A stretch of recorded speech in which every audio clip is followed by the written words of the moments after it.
বাস্তব কখনো গল্পের মতো হয় না। তুমি কখনো জানবে না আমি তোমাকে কতটা ভালোবাসি। হয়তো জানবে, কিন্তু উপলব্ধি করতে পারবে না। হয়তোবা উপলব্ধি করার ইচ্ছাটাও তোমার হবে না। সত্যি কি তাই? 16 বছরের কষ্ট কি তাহলে বৃথা হবে আমার? আমি তো সেভাবে চেষ্টাই করিনি। একবার তো চেষ্টা করে দেখতে পারি, ভালোবাসায় রাঙিয়ে দিতে পারি তাকে। যে সুপ্ত প্রেম জমিয়ে রেখেছি সেটা উজাড় করে দিতে পারি আমার প্রিয়তমাকে। এখনো তো সে কিশোরী রয়েছে। এখন যদি আমি তাকে না জানাই, তাহলে হয়তো খুব দেরি হয়ে যাবে। আর 1-2 বছর পরেই যৌবনে পদার্পণ করবে সে। তখন তার মনের মধ্যে যদি অন্য কেউ বাসা বাঁধে। আঁতকে উঠল ইমন, বলল, না, এটা কিছুতেই হতে দেওয়া যাবে না। এখন সময় এসেছে, আমার জিনিস আমাকে বুঝে নিতে হবে। আকাশের দিকে দৃষ্টি রেখে এক মনে পুরনো স্মৃতিচারণ করছে ইমন চৌধুরী। অতীত। মোতালেব চৌধুরীর 5 ছেলে, 5জনই বিবাহিত। আল্লাহর রহমতে 5জনেরই সুখের সংসার। 3 ছেলে থাকে গ্রামে, 2 ছেলে শহরে থাকেন। বড় ছেলেটা অনেক স্ট্রাগল করে নিজের আধিপত্য বিস্তার করেছেন। ছোট ছেলেও সাথে যুক্ত হয়েছে। সব ছেলে বিয়ে করার পর বড় ছেলে বিয়ে করেছে। গ্রামে মোতালেব চৌধুরীর বেশ সুনাম। জমিদার বংশের ছেলে তিনি। 5 ছেলে নিয়ে তার ভরা সংসার। দুঃখের লেশ মাত্র নেই বললেই চলে। কিন্তু আসলে কি তাই? স্বয়ংসম্পূর্ণ মানুষ কি এই পৃথিবীতে হয়? না, হয় না। মোতালেব চৌধুরীর বড় শখ ছিল একটা কন্যা সন্তানের, কিন্তু সেই সৌভাগ্য তার হয়ে ওঠেনি। 5টা ছেলের পর যখন অধীর আগ্রহে ছিলেন একটা কন্যা সন্তানের, তখনও তার আশা নিরাশে পরিণত হয়েছে। 6 নম্বর ছেলে জন্ম নিল। জন্মের 25 মিনিট পরেই তার মৃত্যু ঘটে। কন্যা সন্তান লাভ করতে পারেননি। সেই আশা তার নিরাশাতেই রূপ নিয়েছে। 4 ছেলে বিয়ে করানোর পর 4জনের ঘরেই পুত্র সন্তান জন্ম নেয়। অনেক আশা নিয়ে বড় ছেলে বিয়ে করানো হলো। সবার অধীর আগ্রহ ছিলেন এইবার হয়তো বংশের লক্ষ্মী আসবে। না, এবারেও আসেনি। পরপর আবারও 4 ছেলে বাবা হলো, তবে ছেলের বাবা। সমাজে কত অহরহ পরিবার ছেলে ছেলে করে হা হুতাশা করছে। আর মোতালেব চৌধুরীর পুরো বংশই যখন মেয়ে মেয়ে করে হতাশ হচ্ছে, তখন কেউই একটা কন্যা সন্তান লাভ করতে পারছে না। 7 বছর পর খুশির ঢেউ খেলে যাচ্ছে চৌধুরী বাড়িতে। গ্রামে খবর পাঠানো হয়েছে। মোজাম্মেল চৌধুরী তার পিতা মোতালেব চৌধুরীকে ফোন করে জানিয়ে দিয়েছে তার বউয়ের গর্ভে কন্যা সন্তান বেড়ে উঠছে। 8 মাস, আর 2 মাস পরেই ঘরে লক্ষ্মী আসবে। পুরো বংশের প্রদীপ। সবাই বলে ছেলেরা নাকি বংশের প্রদীপ, কিন্তু মোতালেব চৌধুরীর বংশে সবার উল্টোটা। তার বংশের প্রদীপ একজন মেয়ে, যে কিনা পৃথিবীতেই আসেনি। পুরো গ্রামে মিষ্টি খাওয়ানো হলো। মোজাম্মেল চৌধুরী ও তার সহপাঠী বন্ধুদের মিষ্টি খাওয়ালো। তার ছেলে ইমনকে নিয়ে মসজিদেও মিষ্টি দিয়ে আসলো। ইরাবতীও আজ খুব খুশি। ছেলে ইমন আর স্বামী মোজাম্মেলকে এত খুশি দেখে তার চোখে পানি চলে এলো। গ্রাম থেকে শ্বশুর মোতালেব এসেছে। বৌমার আদর যত্নে যেন ত্রুটি না হয় সেটা দেখাশোনা করাই তার উদ্দেশ্য। 1.5 মাস পর হসপিটালে শুয়ে আছে ইরাবতী। মেয়ে হয়েছে তার। মেয়েটাকে সবাই দেখতে এসেছে। সবাই খুব খুশি। 15 দিন পর কান্নার ঢেউ বেজে উঠল চৌধুরী বাড়িতে। তাদের বংশের প্রদীপ যে নিভে গেছে। নিউমোনিয়া হয়ে মারা গেছে ইরাবতী আর মোজাম্মেল চৌধুরীর একমাত্র মেয়ে। ডক্টরকে লাখ লাখ টাকা দিয়েও ফিরিয়ে আনতে পারেনি মেয়েকে। সবাই কষ্ট সামলে উঠলেও নিজেকে সামলে উঠতে পারল না ইরাবতী। মেয়ে হারানোর শোকে পাগল প্রায়। ইমনকে সবটা ইমন সবটা দেখে স্তব্ধ। বোন হারানোর কষ্ট, সে সাথে মায়ের অস্বাভাবিক আচরণ। একদম থমকে গেছে ছেলেটা। এই বয়সে এতটা সহ্য করার ক্ষমতা কি আদৌ তার হয়েছে? হঠাৎই যেন থমকে গেল সব। ইমনের ছোট্ট মনে মাকে খুশি রাখার চিন্তা ঢুকে গেল। কিভাবে করবে মাকে খুশি? বাড়ির সবার কথাতে আবারও চেষ্টা করলো মোজাম্মেল চৌধুরী বাবা হওয়ার। নয়তো তার বউকে স্বাভাবিক জীবনে ফেরানো যাবে না। বাবা হওয়ার নয়তো তার বউকে স্বাভাবিক জীবনে ফেরানো যাবে না। কন্যা শোকে ইরাবতী নির্বাক হয়ে গেছে। কয়েক মাস পর মোজাম্মেল চৌধুরী ডক্টরের কাছে যায় ইরাবতীকে নিয়ে। যাবতীয় টেস্ট করে, না, ফলাফল শূন্য। মা হতে পারছে না ইরাবতী। কথাটা বাড়ির সবাই জেনে গেল। ডক্টরও তেমন আশা দিতে পারেনি। বাড়ির সবাই, আশেপাশের সবাই ইরাবতীকে সান্ত্বনা দিত। সবাই বলতো, ইমন যখন বড় হয়ে বিয়ে করবে, ওর বউই তোর মেয়ে হয়ে সারা জীবন কাছে থাকবে। আর একটু বড় হলেই ছেলের বউ নিয়ে আসবি। ইমনকেও সবাই বলতো তোর বউই তোর মায়ের মেয়ে হবে দেখিস।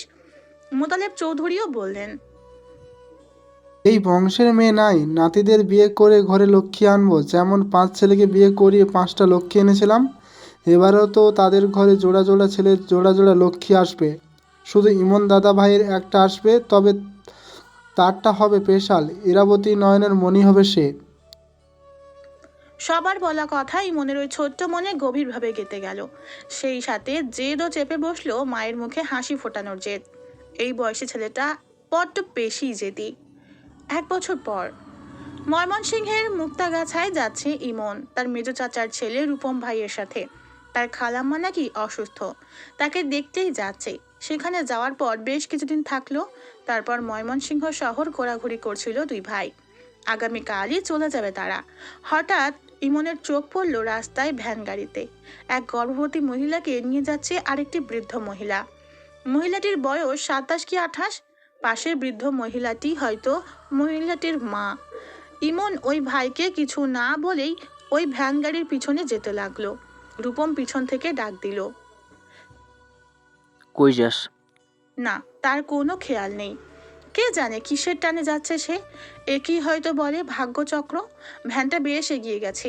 ইমন তাই একটা রিক্সা ডাক দিল। রিক্সাওয়ালা পেছনে এক নজর বড় ছেলে দেখতে পেয়ে রিক্সাওয়ালা পিছনে একজন বড় ছেলে দেখতে পেয়ে থামলো। ইমন বলে উঠল, রূপম ওই ভ্যানের পিছন পিছন নিয়ে যাবেন? বড় বড় করে তাকিয়ে রিক্সায় উঠে বসলো। তার খুব কৌতূহল হলো ইমন কেন এত ছটপট করছে। ছোট মানুষ, একা তো ছাড়া যাবে না।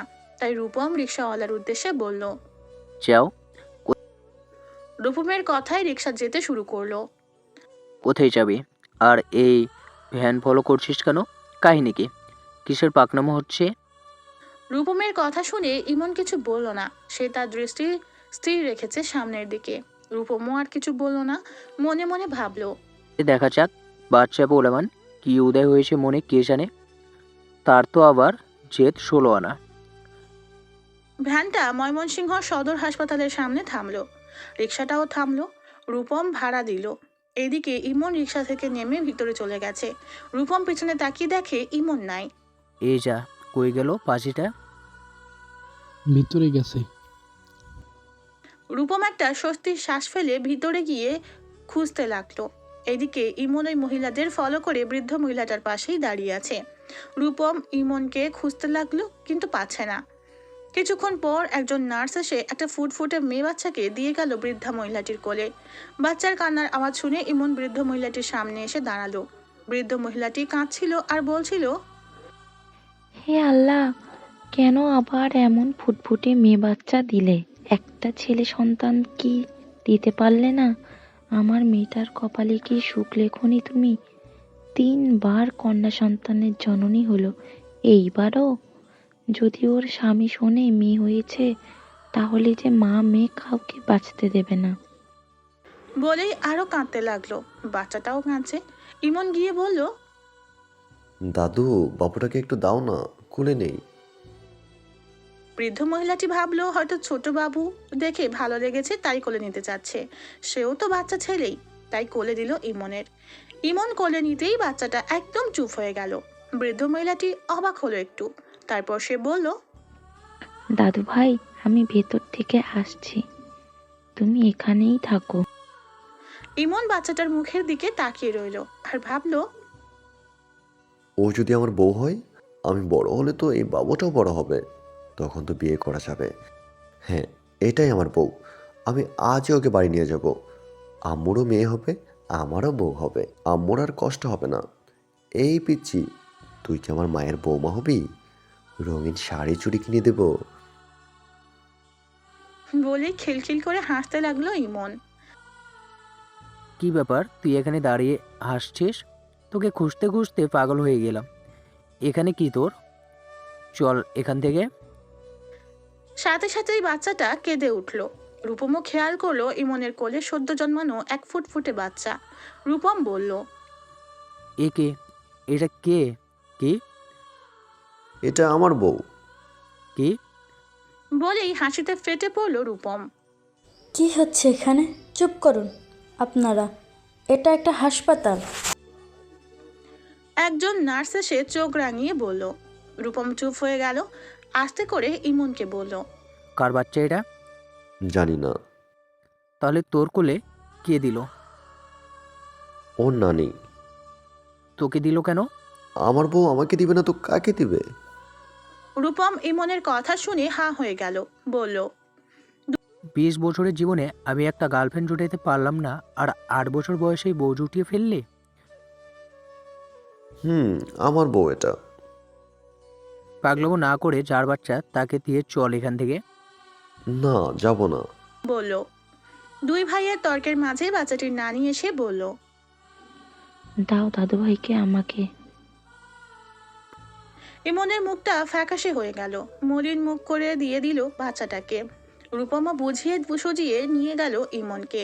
পরের দিন তাদের ফেরার কথা হলেও ইমনের জেদের কারণে সেটা হয়নি।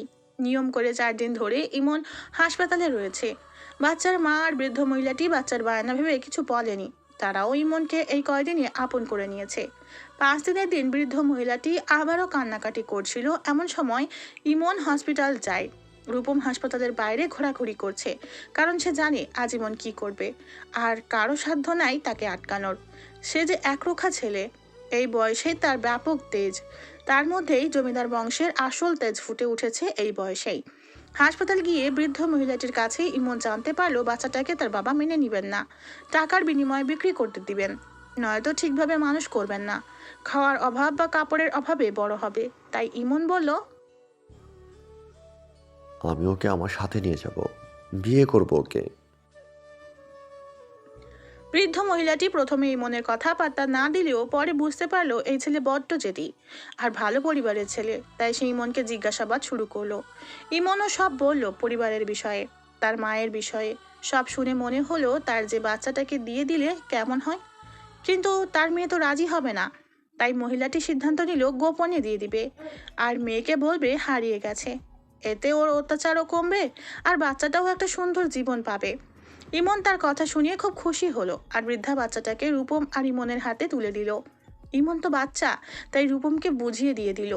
দুধের শিশু ডক্টরের পরামর্শ অনুযায়ী প্যাকেট দুধও সাথে দিয়ে দিল। রূপম তার বাবার অ্যাকাউন্ট থেকে 10,000 টাকা বৃদ্ধ মহিলাটিকে জোর করে দিয়ে দিল, তবে সেটা বাচ্চার জন্য না, তার মায়ের জন্য। এদিকে হাসপাতালে গুঞ্জন ছড়িয়ে পড়লো বাচ্চা চুরি হয়েছে। বাচ্চার মা কান্নায় ভেঙে পড়লো। বৃদ্ধা মহিলাটি তাকে শান্ত করার চেষ্টা করলো। গরিব মানুষ, থানা পুলিশ হবে না, যেখানে বাচ্চার বাবাই আসেনি।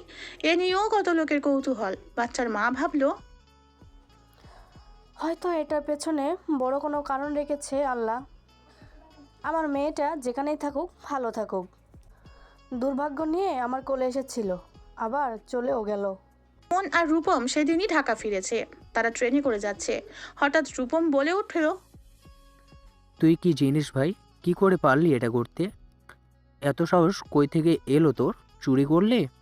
অনেক চোর দেখেছি, তোর মতো এই হাই লেভেলের চোর জীবনে প্রথম দেখলাম। শেষমেশ চুরি করলি, তাও আবার বউ চুরি। কীভাবে পারলি ভাই? মানুষ টাকা পয়সা চুরি করে, গহনা চুরি করে, মোবাইল চুরি করে, গাছের আম লিচু জাম সব চুরি করে। কত রকমের চুরি দেখেছি, কিন্তু মাইয়া চুরি দেখি নাই। তাও বউ চুরি করার জন্য চুরি, মাইয়া চুরি। ভাই আমি বিশ্বাস করতে পারছি না, এই বয়সেই তুই কি করলি রে ভাই। জানি না ভবিষ্যতে কি করবি তুই, কিন্তু মাইয়া তো মইরা যাইব। দুধের শিশু নারী পড়ে নাই, কেমনে কি করবি ভাই? এত বকবক করেও কাজ হলো না। কোনো কিছুতেই যেন আর খেয়াল নেই ইমনের। কিন্তু যখনই 5 দিনের বাচ্চার কান্নার আওয়াজ কানে গেল, হুঁশ ফিরল ইমনের। চমকে উঠল সে। এই কান্নারত গলাটা তার কানে তীরের মতো বাজলো মনে হয়। সেদিন বাড়ি ফিরতে ফিরতে ইমন আর রূপমের রাত 8টা বাজলো। বাচ্চা মেয়েটা ইমনের বুকেই ঘুমিয়ে পড়েছে। 5 দিনের বাচ্চাকে ফিটারে দুধ খাওয়ানো খুবই কষ্টকর। তবুও তারা দুই ভাই মিলে সামলেছে পিচ্চিটাকে। বাড়ি ফেরার পর মোজাম্মেল চৌধুরী ইরাবতীর প্রশ্নের পাহাড় বসিয়ে দিয়েছে। রূপম ধীরে সুস্থে সবটা বুঝিয়ে বলল। ইরাবতী বাচ্চা মেয়েটাকে বুকে জড়িয়ে 2 চোখ বন্ধ করে ফেলল। তার বুকের ভিতর যে আগুন জ্বলছিল নিমেষেই সব যেন ঠান্ডা হয়ে গেল। ইমনকে কাছে টেনে কপালে চুমু এঁকে দিল। মোজাম্মেল চৌধুরীও ছেলের কাজে সমর্থন করলেন। তাছাড়া দরিদ্র পরিবারের মেয়ে, এই পরিবারে অনেক ভালোভাবেই মানুষ হবে, এটাই ভাবলো তারা। আর বাচ্চা ছেলের এত সাহস থেকে তো সবাই অবাক। ইরাবতী বাচ্চার জন্য আপাতত যা লাগবে সব তার স্বামীকে বলে দিলেন। হঠাৎই যেন ইরাবতী অনেক স্বাভাবিক হয়ে গেছেন, যা দেখে ইমন খুবই খুশি হলো। বাড়িতে যেন খুশির ঢেউ খেলে গেল পুনরায়। ছোট চাচা মঈন চৌধুরীর বউ দীপান্বিতা আসলো। ইরাবতীর কোলে বাচ্চা দেখে সে অবাক হয়ে জিজ্ঞেস করলো। রূপম তাকেও সব খুলে বলল। সে তো অবাকের চরম পর্যায়ে, ইমনের দিকে একবার আবার বাচ্চার দিকে তাকাচ্ছে। তারপর ইমনের কাছে গিয়ে ঝুঁকে বলল, বাবা, এই বয়সে মেয়ে উঠিয়ে আনলি? বড় হলে কি করে বেড়াবি তুই? ইমন শুধু মুখ ভরা হাসি উপহার দিল। বাড়ির সবাই বাচ্চাটাকে খুবই সন্তুষ্ট মনে মনে নিল। সিদ্ধান্ত নেওয়া হলো সে বড় হলে ইমনেরই বউ হবে। ইরাবতী বাচ্চাটাকে নিয়ে রুমে চলে গেল। এদিকে ইমন তার বাবাকে বলল, বাবা, আমার আলাদা রুম চাই। আম্মুর সাথে তো পিচ্চি থাকবে, তাই আমার এখন আলাদা রুম দরকার। মোজাম্মেল চৌধুরী ছেলের কথায় হা হা করে হেসে উঠলেন আর বললেন, বউ আসতে না আসতে আলাদা রুম চায়? কথাটা শুনে সবাই হেসে উঠল। বাড়িটা অনেকদিন পর খুশি নামেজে ভরে উঠল। দীপান্বিতা চাচির ছেলে দীপক ইমনের 1 বছরের ছোট। সেও ভীষণ খুশি ছোট্ট একটা বোন পেয়ে। রাতে ইমন আর ইরাবতীর মাঝখানে রাখা হলো বাচ্চাটাকে। মোজাম্মেল চৌধুরীর আজ আর জায়গা হলো না এই রুমে, সে পাশের রুমে চলে গেল। পরের দিন বাচ্চার যা যা লাগে সব আনা হলো। ইমনের আলাদা রুম করা হলো। পুরো বাড়িতেই খুশির ঢেউ খেলে গেল। বাড়িতে যে লক্ষ্মীর পা পড়েছে। মোতালেব চৌধুরী ঘটনা শুনে গ্রাম থেকে চলে আসলেন।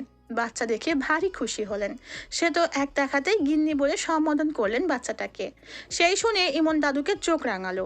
সেই নিয়ে পুরো বাড়ি হাসি তামাশায় মেতে উঠল। বাচ্চার নামও রাখা হলো মুস্কান জান্নাত। নামটা ইমনেরই দেওয়া। সেই থেকে শুরু হয়ে গেল চৌধুরী বাড়ির সুখের জীবন। ইমন তার বেচি বউকে নিয়ে সময় কাটায়, পড়াশোনার ফাঁকে বউকে সময় দেয়, মাকে সময় দেয়। মুস্কানকে ছোট চাচি আইনিভাবে অ্যাডপ্ট নেন। আশেপাশের সবাই জানি মুস্কান মঈন চৌধুরী আর দীপান্বিতা চৌধুরীর মেয়ে। ইরাবতী মুস্কানের সব কিছু সামলায়। দীপান্বিতাও নিজের মেয়ের মতোই তাকে ভালোবাসেন। এক কথায় বাড়ির সকলের চোখের মণি সে। আর ইমন, তার তো শুধু চোখের মণি না, তার হৃৎপিণ্ড মুস্কান। আজ মুস্কানের 4র্থতম জন্মদিন। মুসলিম রীতিতে ইমন মুস্কানের বিয়ে দেওয়া হলো। মুস্কান 3 কবুল বলেছে, ইমনও 3 কবুল বলেছে। পিচ্চি বউকে কোলে নিয়ে বসে আছে সে। স্কুলে ভর্তি করানোর আগে ইমন বিয়েটা সেরে নিল। এই বাচ্চা মস্তিষ্কে যে এত গভীর চিন্তা তার কিভাবে আসে বাড়ির লোকেরা সেটাই ভেবে পায় না। স্কুলে ভর্তি করানো হলো মুস্কানকে। ক্লাস 8-এ পড়ছে ইমন। পড়াশোনার পাশাপাশি তার বউয়ের দিকেও বেশ নজর। তার 2টা দুর্বলতা, একটার মা, 2 মুস্কান। রাগী, জেদি, ঘাড়তারা, বদমেজাজি, রোমান্টিক, দুষ্টু, সব উপমাই তার জন্য দেওয়া যায়। বাড়ির সকলে তাকে যেমন ভালোবাসে সেই সাথে ভয়ও পায়। রাগ তার 16 আনা। একদিন স্কুল থেকে ফিরে মুস্কান খাচ্ছে আর পুতুল খেলছে। ইরাবতী তাকে খাইয়ে দেওয়া শেষে হাত ধুতে চলে গেল। ইমন বাইরে থেকে এসে মুস্কানকে দেখতে মায়ের রুমে ঢুকেছে। মুস্কান পিছন ফিরে তার মেয়ে পুতুলের সাথে কথা বলছে। বাবু, কাঁদো কেন? তোর মামা তো বিদেশ থাকে, বাবার কোলে তো উঠতেই পারবে না। কিন্তু তোমার 3টা মামা আছে, বড় মামা এসে তোমাকে কোলে নিবে। তাও কেঁদো না। ইমন ব্রু কুচকে মুস্কানের সামনে গেল। কি করছো মুস্কান? মুস্কানের মুখে খুশির ঝলক দিয়ে উঠল আর পুতুলের দিকে তাকিয়ে বলল, এই তো তোমার মামা এসে গেছে। ইমন তো অবাক, দাঁড়িয়ে চোখ গরম করে জিজ্ঞেস করলো, কে মামা? কিসের মামা? মুস্কান খাটের উপর দাঁড়িয়ে এক হাত কোমরে রেখে অপর হাত পুতুল দেখিয়ে বলল, এটা আমার মেয়ে। তাহলে তুমি তোর মামাই। দেখো না আম্মুর ভাইয়া, আমার মামা। এই বাবু, যাও মামার কোলে যাও। বলেই পুতুল এগিয়ে দিল ইমনের দিকে। ইমনের মাথায় রক্ত উঠে গেল। কথা শুনে বড় বড় করে তাকালো মুস্কানের দিকে। তার বউ তাকে পুতুল বাচ্চার মামা বানিয়ে দিল। বিদেশে পুতুলের বাবা থাকে। বাহ, দারুণ তো। এই বয়সেই বিদেশি বরের স্বপ্ন দেখছে। সামনে সত্যিকারের বর রেখে বিদেশি বর।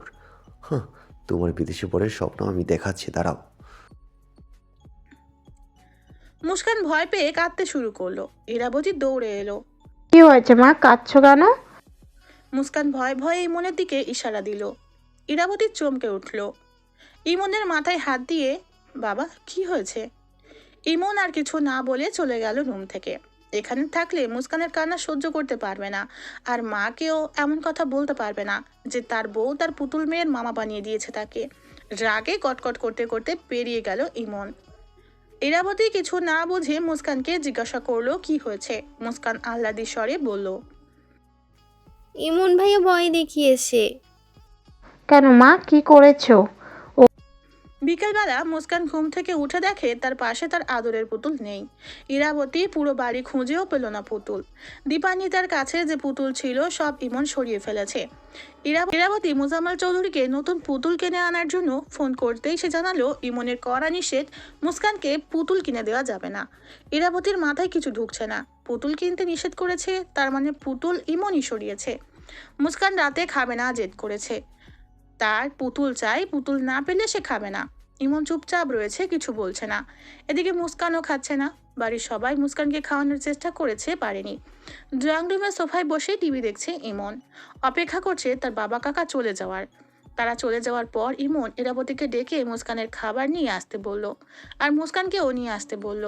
ইরাবতী খুব খুশি হলো। সে ভাবলো ইমন মুস্কানকে খাইয়ে দিবে। ইরাবতী খাবার নিয়ে এসে ছোট ট্রি টেবিলে সোফার সামনে রাখলো। মুস্কানকেও নিয়ে আসলো। মুস্কান খাবার দেখেই বলল, আমি খাবো না মামুনি, আমি একটুও খাবো না। ইমন রাগী চোখে তাকালো মুস্কানের দিকে। এই মেয়ের এত জেদ আসে কোথা থেকে? মা, তুমি রুমে যাও, আমি দেখছি বিষয়টা। ইরাবতী মুস্কানকে বসিয়ে চলে গেল। মুস্কানও পিছন যাওয়ার জন্য উঠতেই ইমন মুস্কানের হাত ধরে আবার বসিয়ে দিল।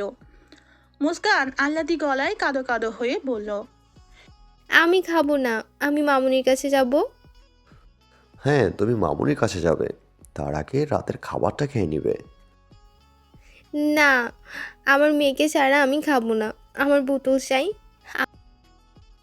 ইমন টিভিটা বন্ধ করলো এক হাত দিয়ে। মুস্কানের পিছে হাত ধরেই আছে। আচ্ছা, তুমি খাবে নাকি আমি তোমাকে কোলে নিয়ে বাসার বাইরে রেখে আসবো? মুস্কান ইমনের দিকে তাকালো। ছোট ছোট গোল গোল চোখ দিয়ে দেখছে ইমনকে। ইমনের হাসি পেলেও সেটা চেপে রেখে বলল, হয় ভাত খাবে, নয়তো আজ বাসার বাইরে থাকবে।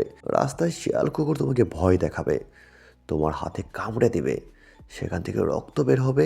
রক্ত বের হতে হতে তোমার সব রক্ত শেষ হয়ে পোকা বের হওয়া শুরু করবে।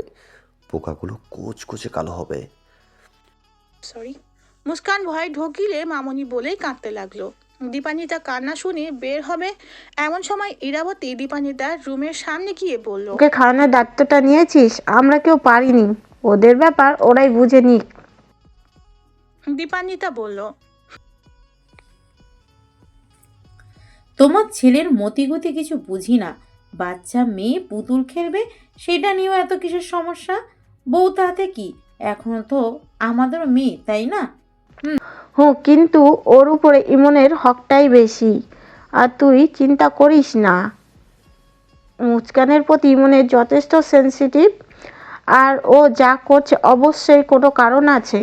বউ ওর ছোটোর থেকে আজ অবধি যা যা করেছে, এতে তো এটুকু বুঝেছি যে মুস্কানের ভালোর জন্য ইমন ওর কলিজা কেটে রাখতে দ্বিধাবোধ করবে না। তা তো ঠিকই, তোমার ছেলের স্পেশাল বউ, একমাত্র বউ। তোমার ছেলেও যে বাচ্চা সেটা তো আমরা সবাই ভুলে গেছি। না না, তোমার ছেলে বাচ্চা হবে কি করে? সে তো এখন কারো স্বামী। দুজনই হেসে উঠল। ইরাবতী বলল, আমার সংসারটা যেন এমনই থাকে, এই খুশিটাই যেন সবসময় থাকে। ওরা বড় হোক, ইমনকে নিয়ে কোনো চিন্তা নেই, তবে মুস্কানকে নিয়ে খুব চিন্তা হয়। চিন্তা করো না ভাবি, মুস্কানকে আমরা দুজন খুব ভালোভাবে মানুষ করব। আমাদের সবার ভালোবাসা, ইমনের ভালোবাসা বৃথা যাবে না। ছেলেটা যে সেই বাচ্চা থেকেই মন দিয়ে বসে আছে তাকে, আর ইমনের উপর সম্পূর্ণ ভরসা আছে। ওর ভালোবাসা ঠিক বুঝে নেবে, ওর বউকে ওর আয়ত্তে করে নিবে। আর মুস্কান বড় হলে সবটা বুঝতে শিখলে ঠিকই সব মেনে নেবে। এত ভালোবাসা অবজ্ঞা করতে পারবে না, দেখো। তাই যেন হয়। কান্না করলে চোখ দিয়েও পোকা বের হবে। কান্না বন্ধ করো। আমার পুতুল চাই, আমার পুতুল চাই, আমার পুতুল চাই। চুপ। মুস্কান ভয়ে চুপটি মেরে বসে রইল। খাবে নাকি আমি বাসার বাইরে দিয়ে আসবো? কাঁদো কাঁদো গলায়। খাইয়ে দাও। স্কুলে ভর্তি হয়েছ, এখনো কেন খাইয়ে দেব? নিজের হাতে খাও, আমি বসে বসে দেখি। মুস্কান অবাক হয়ে তাকালো। সে নিজের হাতে কখনো খায়নি। দুই মায়ের আদরেই মানুষ হচ্ছে, তারা দুজনেই তাকে খাইয়ে দেয়।